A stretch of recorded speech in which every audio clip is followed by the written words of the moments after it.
Hello students, welcome to your education online class.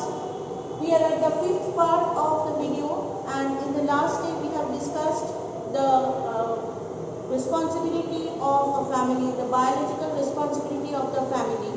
Today we are going to start the educational responsibility of a family. Now see, before I start, I must say that education, we all know it is highly important, isn't it? Education is the ultimate identity of individual. What you have learned, how you have learned, what is your behavior, what is your way of talking, what habit you have, is it good or bad, everything includes, means everything starts from family, isn't it? Because first bringing up of suppose 2 years or 2.5 years, how much the child will stay in home is very precious, because the child used to learn, they used to observe as informal institute of education.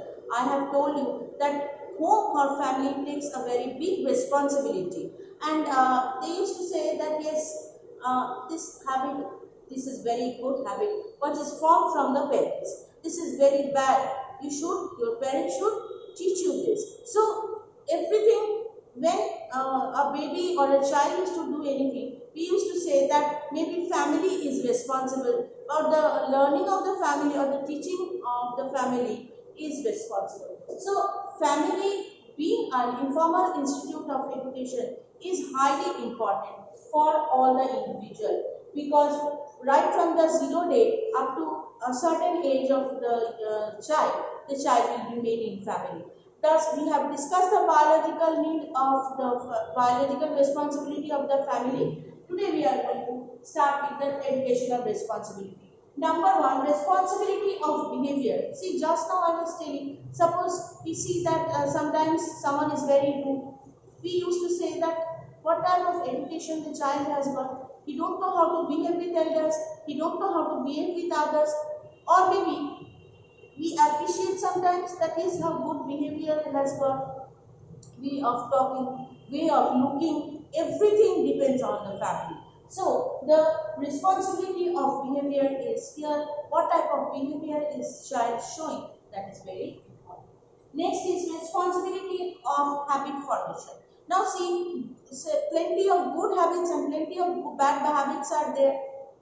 Brushing of teeth, bathing properly, keeping yourself neat and clean, keeping your drawer, your bookshelf neat and clean without any dust and dirt is a sign of good habit. Now, right, some thoughts are there that yes, maybe it is good. It is irrespective to individual how individual think, but some good habits we every individual should form, and that we receive from our parents. Like brushing your teeth at the time of morning and before going to your bed is very important. So that is a part of habit formation. We see our parents that they are following, we used to follow the same. So habit formation, good habit formation is a very big responsibility of family. Third point, responsibility of vocational education. See, sometimes we see that the father and the mother is teacher, the child is also a teacher. The father is a doctor and the mother is a doctor. So the child is also a doctor. So the responsibility of the family is to convince the child that what their parents are doing is good for you also. Though it is not compulsory to take whatever they have taken, whatever they have chosen, it is individualistic. But still, it can be provided by the parents that yes, what vocation we have got, the same vocation you can take, the guidance. Maybe it can be guided by the parents. Next point, responsibility of emotional development. Now, it is highly important. Emotional balance is a very important balance. You cannot do, emotion is a great controller, isn't it? It will reflect on our personality as well. So if you cry suddenly, if you smile suddenly, if you get angry suddenly, then there will be a imbalance of your emotional development. So family will always teach the students that how to react, where to react, how to not, and how to do it. So emotional responsibility is a very big responsibility of individual. mental development means what? Mental development means how, what is good, what is bad, what is your mentality toward a particular incident.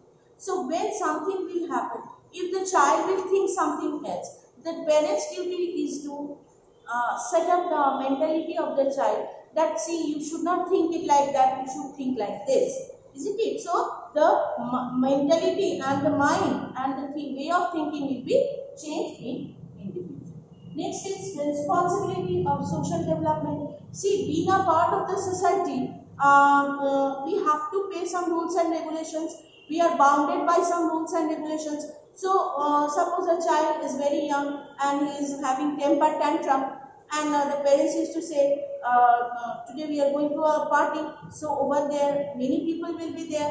Don't react differently. They will say you bad boy or bad girl.